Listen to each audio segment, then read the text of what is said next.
Welcome back to Celebrity Radio. It's Alex Belfield backstage at the Derby Assembly Rooms with a huge star, a man who I've admired for many, many years, Ceri Dupree. How are you? I'm very good. How are you? Hey, listen, I'm delicious, and it's all the better for seeing you. I've just seen this mammoth 2.5 hour production, which is all about you getting in and out of costume and becoming these characters. I first saw you in Pantomime. Firstly, you are the greatest dame in Britain. Congratulations on that. Thank you. I don't know about the greatest dame in Britain, maybe the most glamorous one. You are the greatest, and I'll tell you why. I've never been so visually appealed to a dame. I mean, you put a ton of effort into this, don't you? Well, yeah, I mean, I'm a big believer in, as Mae West said it first, if it's worth doing, it's worth overdoing, and sort of Liberace said, too much of a good thing can be wonderful. I'm a big believer in all that, You hark back to a better time of show business when people put money into their act and polished it and then polished it again and then looked back over it and kept polishing. I mean, there's so much goes into it on many levels, isn't there? Well, yeah. I mean, if I sound a bit funny, folks, it's because I'm still taking makeup off here as Alex is chatting to me. Okay, it's a bit strange, isn't it? It is a bit strange, yeah. Even though I do finish my show as myself in a suit, I still don't have all the makeup off because I have to take it off so quickly. So that's why maybe if you hear rustling, it's a towel, me taking my makeup off. And I forgot what the question was now.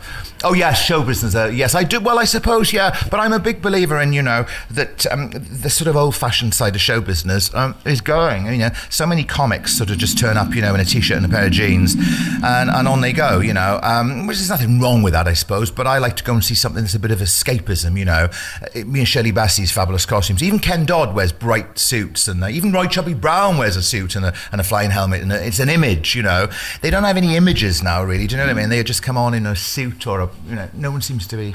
Anyway, waffle. No, I know what you mean. In the old days, you had an act and you went on stage and did it. Now it's as if you're listening to your mate in the pub, isn't it? Yeah, except that you're not in the pub. You're in a 5,000-seater arena, and you end up paying X amount, and you're watching you might as well watch a DVD because the place is so big. It's gone. All that thing has lost. All the variety, light entertainment. The sort of atmosphere that you could reach out and play to an audience.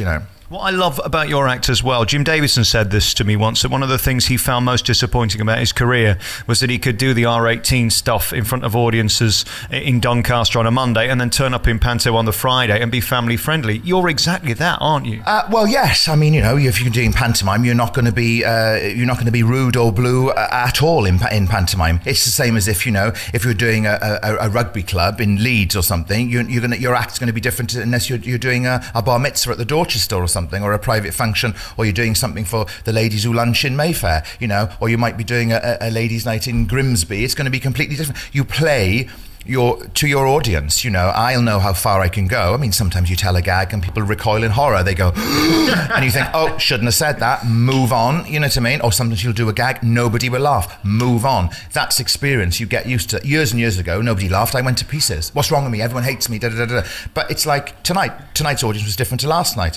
My sound guy came in and said, I can't believe it. He said, they didn't laugh at all those things at Zsa Zsa Gabor they laughed at last night, but they laughed at all the ones that are not funny. I said, yeah, you think they're not funny, but they thought they were funny, and what we think funny, they didn't think was funny. But it could be different tomorrow night in Watford, completely different, and it'll be different on Friday in wherever we are Friday, Durham. Right. And that's the key to your act, isn't it? That you've got in your brain 15 different shows ready to go. Then I asked, where do you do that? Where do you learn it? How do you come up with all this stuff? Because there must be a million gags in your head. Well, yeah, there is. And, and this is sometimes where the show is long, I mean, it's not as long as Ken Dodd's, but the first half of my show is an hour and a half, and the second half of my show is an hour and 15, the 20-minute interval. So it's over 3 hours in length. And it's because you keep going and they're laughing, so you keep going. Or they're not laughing, so you keep going until you find a gag they do laugh at, and either can take time. The thing is, I'm onto a no-win situation. If they keep laughing, I keep going. If they don't laugh, I still keep going until they do laugh. You just like to keep going. Yeah, well, I do, yeah, I suppose. And then you think, right, got 'em, so I don't know. What's great about you as well is the admiration within the business. I was on the phone earlier today to Pasquale, who you're doing Pantomime again with this year in Northampton. I saw you in Nottingham last year. You were somewhere else. He won't work with anyone else. He thinks you're the best in the business. Is it great to have that sort of affirmation? Yes, it is. I mean, I've worked with him now for the last 5 years, and I've got to know him as a mate.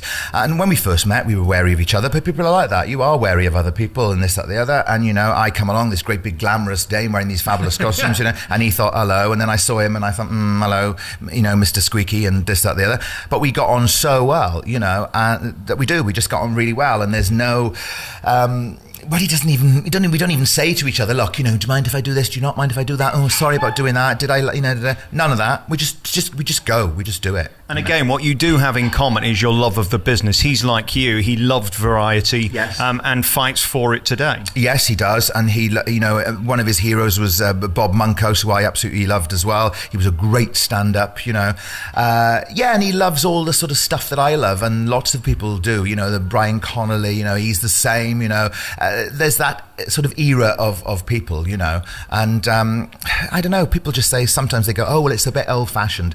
Well, it's not. It'll either get a laugh or it won't. And if something's funny, it's entertaining. It doesn't matter whether it was a gag that was done 300 years ago, or a gag that was told today. If it gets a laugh, that's the main thing. And the one thing you come away with after this 2.5 hours is the effort. I mean, it's blatantly obvious as we stand here in your dressing room, there's a ton of work goes into this. How long does it take, I presume a career, to get this show as good as it is?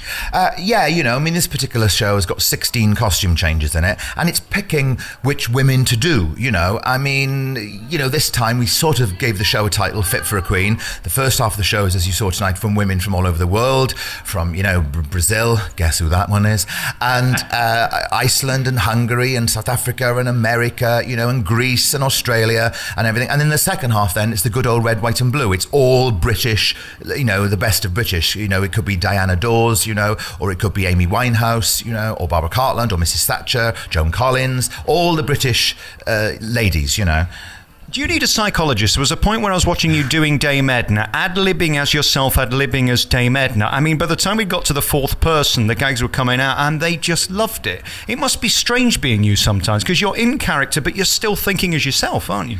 Although you're doing, say, Edna, you're still thinking, there's a man there on the second row not laughing. I will make him laugh if it kills me, You're still thinking that, or there's a woman at the back she's not sure about. She's been dragged here by her friends. They saw me before. They know what to expect. She's dying. So I'll make her laugh. I'll make her feel relaxed now. What's your name? Oh, Tracy. Okay, boom, boom, boom, boom, boom. But you're doing it as Edna, but you're thinking, I always say this, I've said this so many times, a performer, I think, a manic performer anyway, looks like a sort of swan on the surface, cool, calm, but underneath your feet are going 10 to the dozen, because you're thinking, and especially with my show, because I'm not on in one suit for an hour and a half, I'm thinking, right, next I have to take all this off, everything, jewellery, shoes, change tights, pants, God knows what, and get into Mrs. Thatcher. Then I have to get out of Mrs. Thatcher. And then not only do I have a costume change, I have a makeup change, for Barbara Cartland. And they're watching me do the makeup. When you're being watched by an audience, you can't go too fast, they don't know what's happening, because I can put stuff on my face quickly, but they do it slowly so they can see you're putting eyelashes on. What are you peeling off the side of your face? What's that? Why are you gluing a wig on? Is that glue you're putting on? 101 different things. You can't sling things at your dresser, because if you throw a handbag through the air, no one sees what it is. You have to pass it slowly. It's a handbag. These are a pair of boobs. So I do that 16 times. I strip and dress 16 times. You have to concentrate no matter how much you've done it. And even though you probably see in the dressing room, it's like a military operation. You come in and these one-nighters are killers. I mean, all right, we've been here 2 nights. Some nights we do 3, some nights we do 5. But the majority of the gigs are one-nighters, which means, and you can't choose, you can't go, let's work our way down to Leeds, Sheffield. No, gone, I'm afraid. Your Leeds one night, Bournemouth the next, Sheffield the night after. Back to Torquay, up to blimmin' Aberdeen. That's it. No one said it was going to be easy. Very finally, what I love about your show is similar to what Penn and Teller do in Las Vegas, where at the end of the show, they get rid of all the set and the scenery and they show you how it's done. And that's what you do. How you get from one character to the next is so beautiful and a great bit of staging. You don't get to see that in pantomime because it's seamless. I therefore wonder how exhausted you are doing that twice a day behind the scenes. Probably 15 costumes, is it, in pantomime? Yes, times 2, that's 16, 30. Times 90 performances? Yeah.